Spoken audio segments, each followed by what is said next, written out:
台语字真趣味，乡亲啊，酒佛啦，台语安尼写酒佛啦，形容荔枝核或者是菱茎核真细粒，就讲是酒佛啦。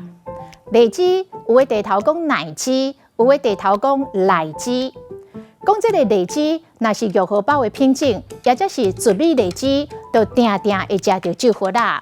啊，那乌叶仔荔枝就加较大核，还佫有菱茎，讲酒佛啦的菱茎加真好食。酒佛啦的核、核桃、核果、鸡核啦、细鸡核，拢是这字核。核是白音，文音是核，像可核、杂核、心核、核准、核灵、核电、核子、环核。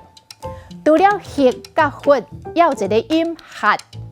台语文的前辈潘科元老师讲，核的意思真特殊，是咧讲皮肉破归元的一种现象。